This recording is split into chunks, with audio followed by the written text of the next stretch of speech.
37절에서 47절 말씀 우리 같이 함께 읽겠습니다. 그들이 이 말을 듣고 마음에 찔려 베드로와 다른 사도들에게 물어 이르되 형제들아 우리가 어찌할꼬 하거늘 베드로가 이르되 너희가 회개하여 각각 예수 그리스도의 이름으로 세례를 받고 죄사함을 받으라.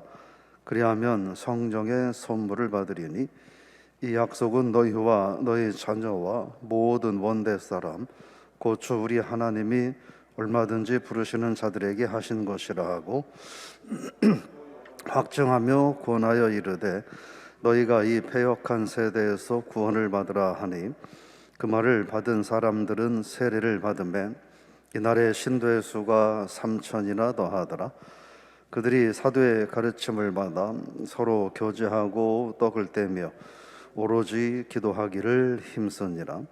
사람마다 두려워하는데 사도들로 말미암아 기사와 표적이 많이 나타나니 믿는 사람이 다 함께 있어 모든 물건을 서로 통용하고 또 재산과 소유를 팔아 각 사람의 필요를 따라 나눠주며 날마다 마음을 같이하여 성전에 모이기를 힘쓰고 집에서 떡을 떼며 기쁨과 순전한 마음으로 음식을 먹고 하나님을 찬미하며 또 온 백성에게 칭송을 받으니 주께서 구원받는 사람을 날마다 더하게 하시니라. 아멘. 할렐루야. 오늘 22장 37절에서 47절 말씀 가지고 이것이 초대교회의 모습입니다, 이런 제목으로 말씀을 나눠보고자 합니다. 37절에 보니까 그들이 이 말을 듣고 마음에 찔려 우리가 어찌할꼬라고 이렇게 표현하고 있습니다. 베드로의 입을 통해서 하나님께서 복음을 전거하는 상황에 그 이야기를 들은 사람들이 어떻게 하느냐 마음에 찔려 우리가 어찌할꼬 하며 회개했다, 이렇게 말하고 있습니다. 근데 그들이 무슨 얘기를 들었느냐라고 하는 것이죠. 그 무슨 얘기를 들었느냐? 36절 말씀에 보면 베드로가 그 자리에 있는 수많은 이 유대인들을 가리켜서 그들에게 말하는 거예요. 너희가 예수를 못 박아 죽였다라고 얘기하는, 가장 아픈 부분을 콕 찔러서 이야기한다는 거죠. 근데 그에 대한 반응이 뭐였느냐 하는 거예요. 그에 대한 반응은 우리가 어찌할꼬라고 했다는 거예요. 우리가 이 말씀을 들으면서 한번 생각을 해볼 필요가 있는데, 만약에 제가 여기에서 여러분이 아파하는 그 자리를 콕 찔러서 예를 들어 아무개 장로님이 이러셨습니다, 아무개 권사님이 이렇지 않습니까? 라고 콕 집어서 여러분의 소위 말하는 아킬레스건을 건드렸다면 어떻게 하시겠습니까? 근데 오늘 성경에 나오는 이 초대교회의 모습은 어쩌면 오늘날의 모습과는 정반대의 모습이 될 수 있습니다. 가장 그들이 수치스럽게 여기고 가장 불편하고 가장 마음에 찔려하는 그 부분을 베드로가 건드린 거예요. 뭐냐? 너희가 예수를 못 박아 죽였다, 그게 너희들이다 라고 말을 하는 거예요. 근데 그 말에 대해서 모여있는 수많은 사람들이 돌을 들어서 욕을 하며 치려고 덤벼든 것이 아니라 무릎을 꿇고 울부짖으며 우리가 어찌해야 되겠나이까 라고 했다는 거예요. 오늘 우리가 그 신앙생활을 하면서 저도 그렇고 우리 모두가 이런 모습을 회복해야 되지 않나. 우리는 신앙생활하면서 너무나 다 높아져 있어요.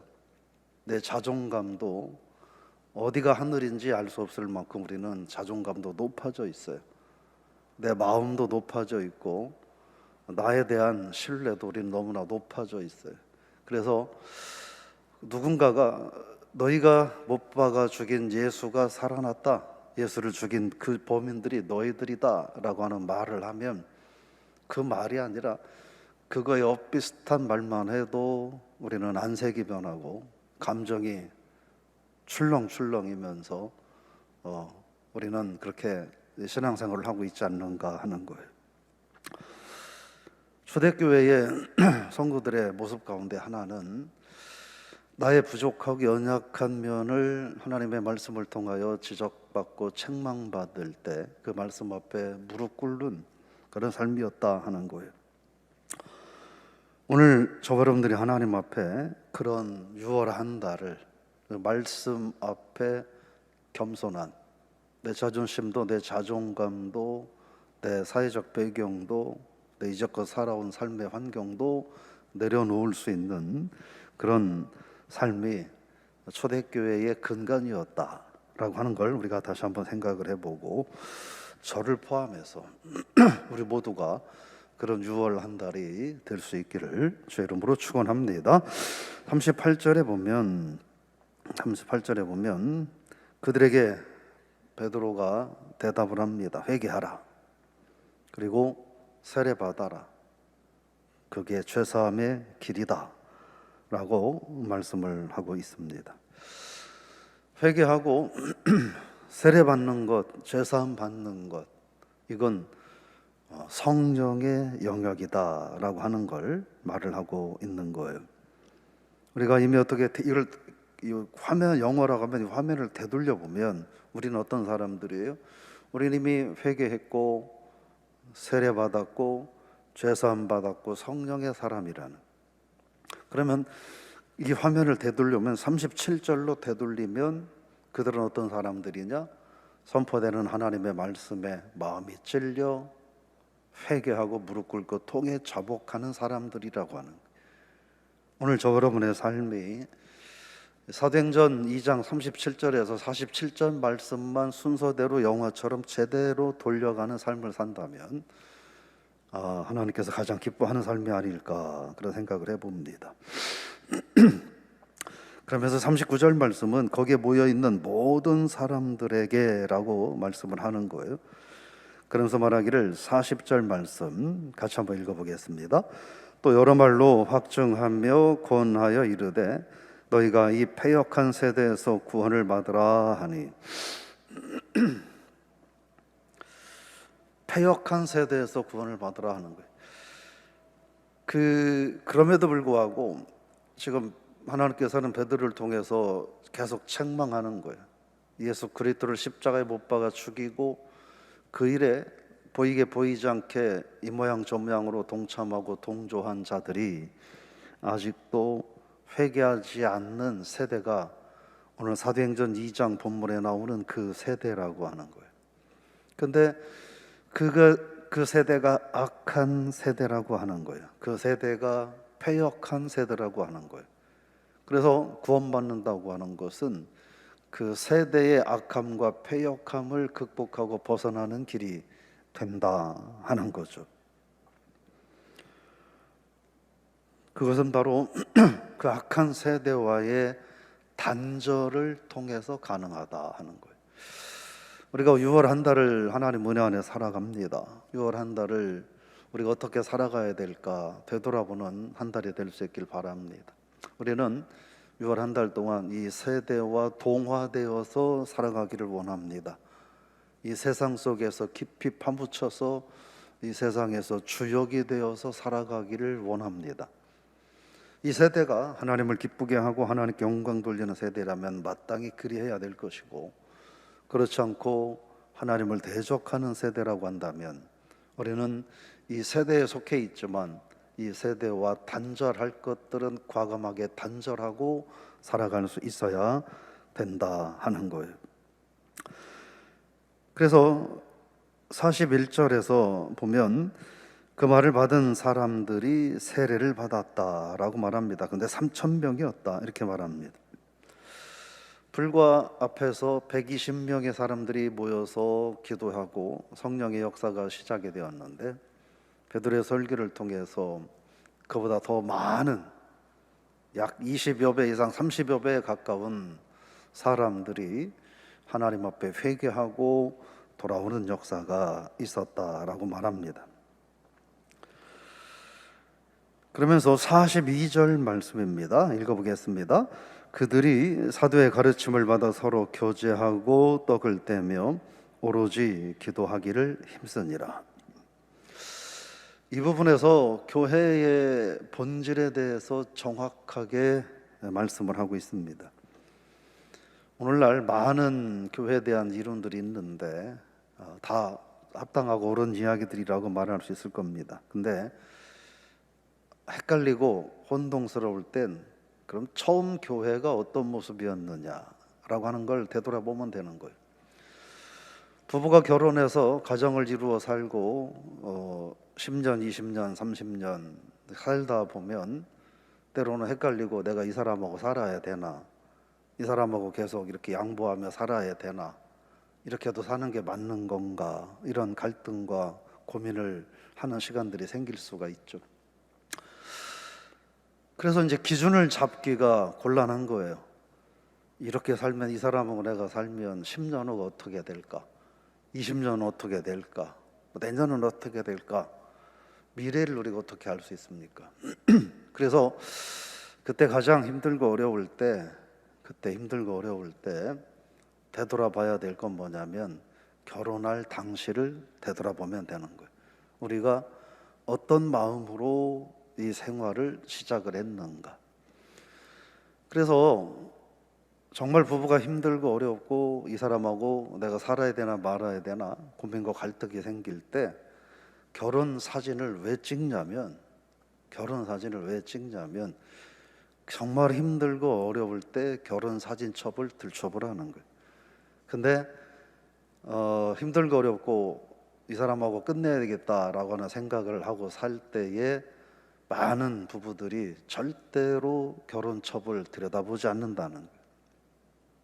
그래서 내가 이 사람하고 지금은 아등바등 살지만 내가 이 사람을 이러려고 시작한 게 20년 전에 30년 전에 결혼은 아니었는데 하면서 결혼첩을 다시 한번 되돌아보고 그때의 마음을 회복하기 위해서 살아가면 이런저런 문제들이 여전히 남아있을 수 있겠지만 부분적으로 상처가 회복되고 문제가 해결되는 발단이 될 것이다 하는 거죠. 교회도 마찬가지라고 하는 거죠. 혼란하고 뭘 해야 될까, 성도들이 어떻게 믿음 생활을 해야 될까 혼란스러울 때는 간단한 거예요. 초대교회가 어떻게 시작이 되었나를 되돌아보면 되는 것이죠. 초대교회는 단순합니다. 세 가지 사도들의 가르침을 열심히 받았어요. 이건 공적 예배 생활이라고 표현해도 큰 문제가 없어요. 두 번째, 서로 교제하며 떡을 떼었어요. 이건 성도 간의 교제예요. 우리로 말하면 기관 모임, 특별히 구역 모임이라고 말을 할 수 있어요. 그 다음에 기도하기를 전념한다. 이건 개인의 경건 생활이에요. 단순해. 초대교회는 요 세 가지밖에 없었어요. 기도에 전혀 힘썼다라고 하는 말은 그런 이야기인 거예요. 조금 그냥 약간 현대적으로 표현하면 기도에 올인했다라는 거예요. 기도에 올인했다. 여러분, 우리가 이 모습을 회복하며 살 수 있기를 바랍니다. 근데 교회가 이제는 이런 모습들을 다 잃어버리는, 예배는 드리지 않아요. 성도들 간의 교제와 구역 예배는 드리지 않아요. 기도도 하지 않아요.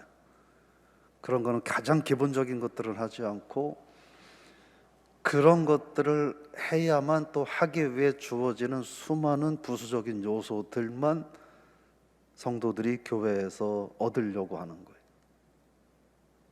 예배 생활을 하지 않고 성도의 교제 생활을 하지 않고 개인의 경건 생활을 하지 않고 교회에 와서 위로 얻으려고 하고 사람들에게 경과와 인정을 받으려고 하고 하나님 앞에 복 받으려고 하고 전혀 우리가 본질을 놓치고 살고 있는 게 아닌가. 6월 한 달 구역 예배도 다시 시작이 되고 하는데 여러분들이 오늘 말씀을 기억하고 우리 교회가 정말 어렵고 복잡하고 그런 상황일 때 단순하게 초대교회의 단순함을 바라볼 수 있는 그런 우리들 자신과 교회가 되게 해달라고 기도할 수 있기를 부탁을 드리며 축원합니다. 43절 말씀입니다. 읽어볼까요? 사람마다 두려워하는데 사도들을 말미암아 기사와 표적이 많이 나타나니. 이 부분은요, 저는 굉장히 도전적으로 오늘 말씀이 보이는데, 그렇게 살아가는 42절처럼 살아가는 성도들을 세상 사람들이 본다는 거예요. 여러분, 사도행전 1장과 2장 이 짧은 사이에서 우리가 뭘 봐야 되냐면 교회를 바라보는 사람들의 반응이에요. 성령의 강력한 역사를 사람들이 바라볼 때 조롱했어요.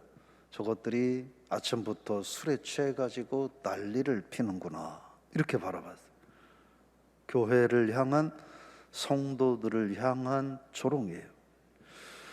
저는 오늘날도 코로나 이후로 오히려 교회를 향한 세상 사람들의 조롱은 더 강해졌다. 옛날에는 막연한 거였다고 한다면 그게 지금은 막연함이 아니라 세상 믿지 않는 사람들 마음속에 분노가 되어버렸다. 그래서 조롱을 떠나서 그들은 그 이상도 언제든지 조건만 되면 교회와 성도들을 향해서 행할 수 있다, 이런 불안과 두려움을 갖고 있어요. 오늘 말씀을 보면 그런데 그랬던 그들이 이제는 어떻게 했느냐? 두려워했다는 거예요. 더 이상 교회를 조롱할 수 없었다고 하는 거예요.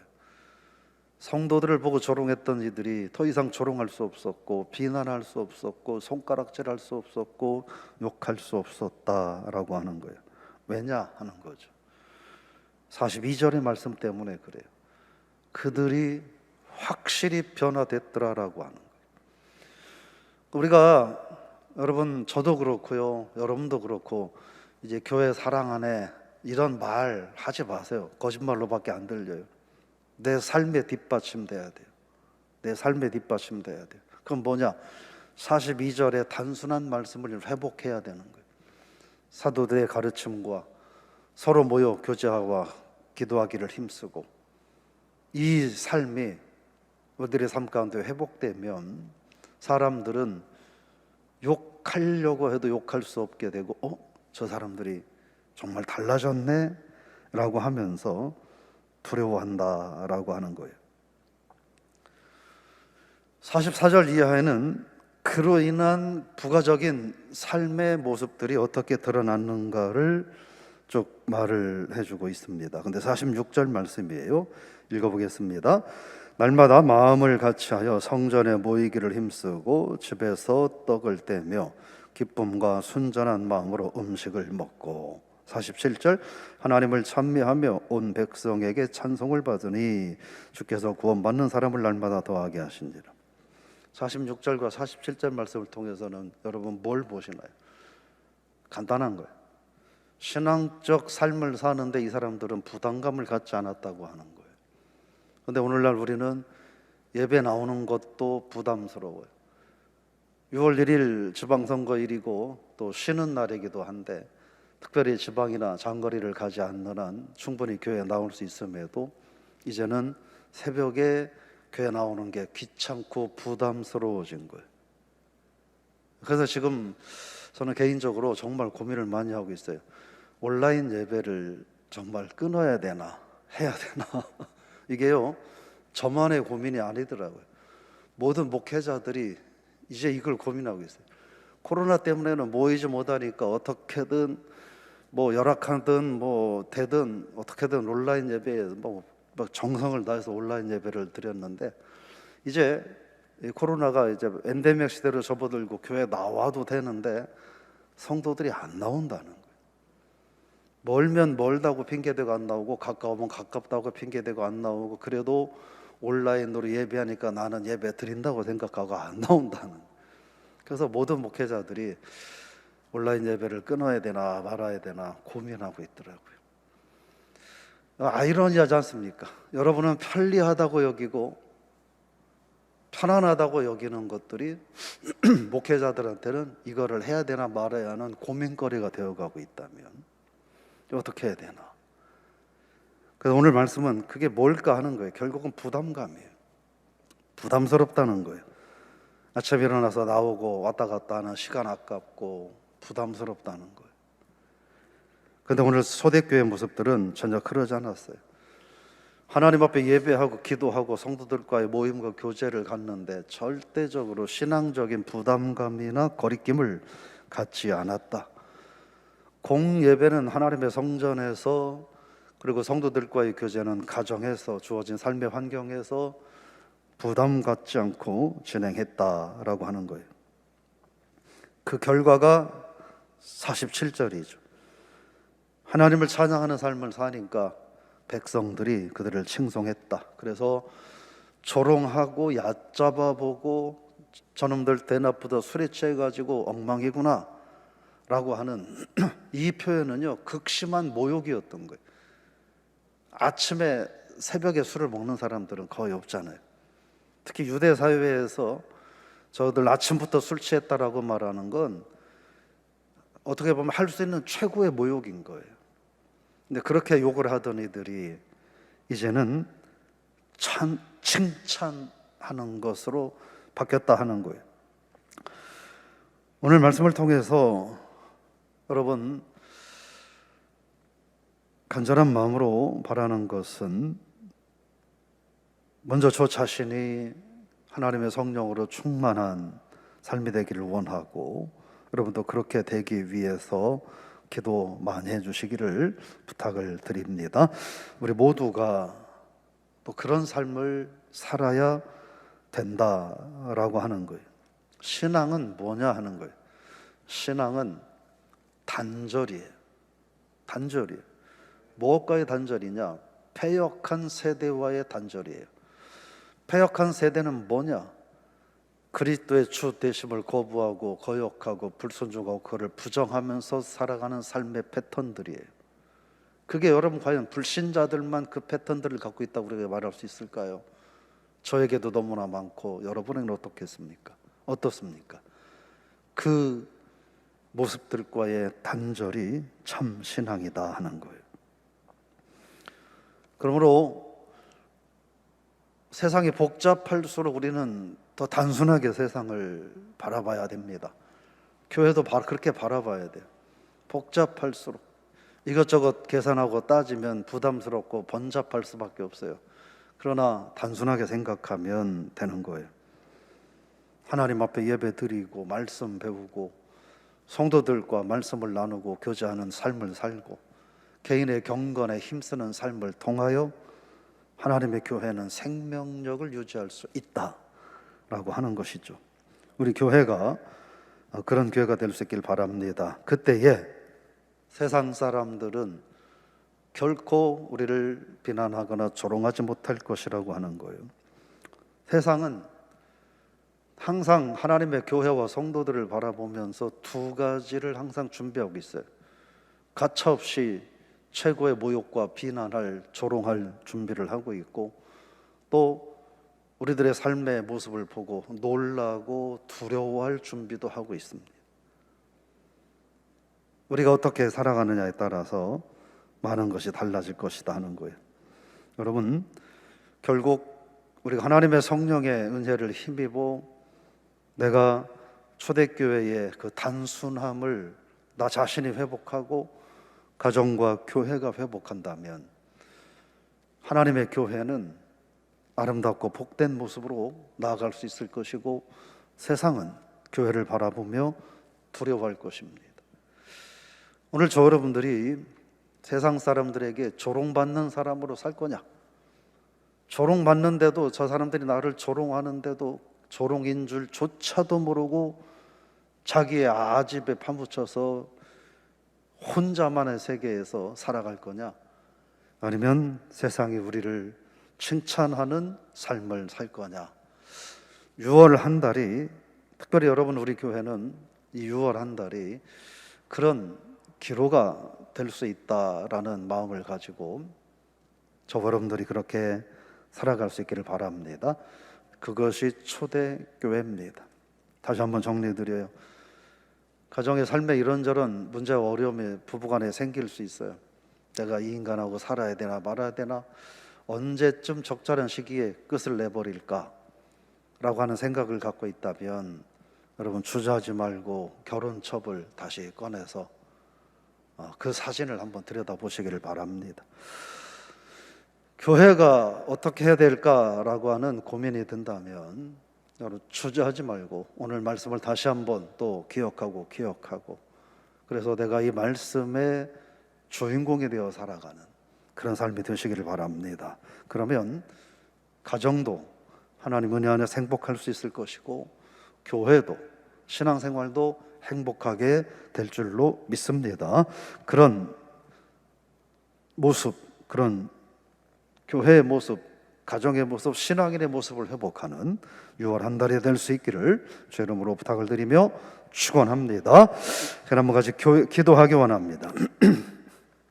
먼저 우리들 성도들의 가정은, 여러분의 가정을 위해서 기도하시기 바랍니다. 사랑하는 마음으로 세상에 당신밖에 보이지 않아서 결혼하고 가정을 이루어 살아가는데 10년, 20년, 30년, 40년 살다 보니 좋은 점보다는 문제점만 보이고, 좋았던 기억보다는 나쁜 기억들만 내 마음에 가득 차서 무엇을 해도 좋은 반응을 보이지 못하고, 무엇을 해도 좋은 말을 하지 못하고, 잘하면 당연한 거고 조금 못하면 가차없이 독서를 품는, 그래서 이런 사람과 살아야 되나 말아야 되나 이런 가정이 있다면 지금 현재 어려움도 있지만, 그러나 이제 그 가정들이 결혼할 때 결혼식을 앞두고 찍었던 신혼 시절에 결혼 사진첩을 되돌아보고 그때의 마음을 회복하는 가정이 되게 하셔서, 그래서 그 가정이 행복하고 자녀들이 행복한 삶이 되게 해달라고. 마찬가지로 우리 교회도 분주하고 복잡하고 번잡한 세상 속에서 이제 세상과 교회 속에서 나의 이익만 챙기려고 하다 보니까 세상에 나가서는 신앙적으로 거슬리고, 교회에 와서는 또 세상적으로 부담스럽고, 그래서 이것도 아니고 저것도 아니고 신앙인도 아니고 불신앙도 아니고, 그런데 겉으로는 신앙인이고 싶어서 온갖 폼을 다 잡고 살아가는 그런 연약한 우리들의 모습이 아니라, 힘들고 어렵고 복잡하지만 초대교회의 단순함을 바라보며 사도들의 가르침을 통해서 하나님 앞에 예배드리고, 가정에서는 믿음의 떡을 떼며 교제를 나누고, 개인의 경건 생활에 힘쓰는 삶을 통하여 우리를 비난하고 조롱하던 이들이 칭찬하는 신앙인, 또 우리 교회가 되게 해달라고, 그런 6월달이 될 수 있도록 하나님 도와달라고 우리 주여 한번 부르시고 함께 기도하겠습니다. 하나님, 우리에게 6월 한 달을 허락해 주셨습니다. 특별히 오늘 두 가지를 저희가 하나님 앞에 구했습니다. 우리 교회 성도들 가운데 남들이 알지 못할 뿐, 또는 남들이 부분적으로 알고 있는데 위기에 있는 가정들이 있습니다. 10년, 20년 살다 보니 분명 결혼할 때는 이 사람이면 되고, 이 사람이 가장 사랑스럽고, 이 사람이 가장 나를 사랑할 것 같아서 결혼을 했는데, 살다 보니 이런저런 과정 속에서 아픔과 상처가 쌓이고, 그 상처가 마음에 가득해서 살긴 살지만 더 이상의 마음의 여유는 없는, 그래서 아주 형식적이고 아주 계산적인 그런 삶을 살고 있는 성도들이 너무나 많습니다. 배우자가 잘하면 그거는 이제 마땅히 그렇게 해야 되는 것들이고, 사소한 잘못 하나만 하면 주저하지 않고 독설과 비난이 쏟아져 나오는, 너무나 회복할 수 없는 망가진 인생을 살고 있는 삶도 있을 줄로 압니다. 6월 한 달 동안 하나님 기도하기는, 그런 어려움을 겪고 있는 가정들이 있다면 서로가 다 이 사람 아니면 안 된다고는 마음 때문에 결혼했을진데 이제 이 사람과 살아야 되나 말아야 되나, 이 사람에게 마음을 줘야 되나 말아야 되나, 그런 갈등하지 않고 결혼할 때에 찍었던 결혼 사진첩을 되돌아보며 그때 마음을 다시 회복해 갈 수 있는 우리 교회 모든 성도들, 그 가정들 되게 하여 주옵소서. 신앙적으로도 교회적으로도 세상이 너무나 복잡하고, 그래서 세상 속에서 그리스도인의 삶을 살지 못하고 교회에 와서는 세상 사람의 모습을 그대로 가지고 살면서 세상에서는 또 교회에서는 나름대로의 자리를 잡고 싶어서 그러다 보니 무리하고, 그러다 보니 삶은 뒷받침되지 않는데 말만, 목소리만 커져가고, 그러다 보니 신뢰를 잃어버리고, 그러다 보니 그 때문에 하나님의 교회가 그림자가 드리워지는 그런 우리들의 연약한 모습은 없는지 되돌아보게 하시고, 교회가, 우리 모든 성도들이 사도행전 2장 본문 말씀을 통하여 내가 어떤 신앙인이 되어야 되고 교회가 어떤 교회가 되어야 될까, 복잡하지 않게 단순하게 말씀을 통하여 바라보는 우리들 되게 하여 주옵소서. 그래서 우리 사랑하는 성도들의 가정이 회복되어지는 축복이 6월 한 달 동안 있게 하여 주옵소서. 성도들의 가정에, 자녀들의 가정이 회복되어지는 축복이 있게 하여 주옵소서.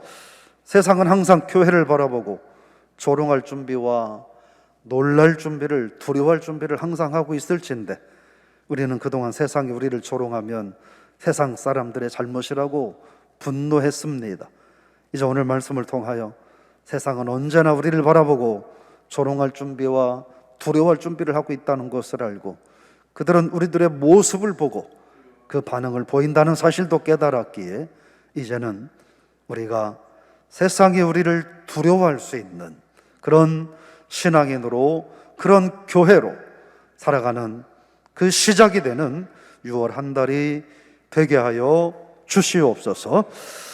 우리 영원한 생명 되시는 예수 그리스도의 그 크신 은혜와 하나님 아버지의 크고 무한하신 사랑과 성령의 위로, 인도, 교통, 축복하심이 다시 초대교회의 모습을 회복하는 교회가 되길 원하며, 다시 첫사랑을 회복하는 가정이 되기를 원하노라. 6월 한 달이 우리 가정의 전환점이 되고, 또한 교회에, 이 땅에는 모든 교회들의 축복의 전환점이 되기를 원하노라. 그 자리에 내가 말씀으로 서 있기를 원하노라. 기도하고 돌아가는 성도들과 저들의 가정 위에, 그리고 영상으로 예배하는 성도들과 교회 위에 영원히 함께 하시기를 간절히 축원하오나이다. 아멘.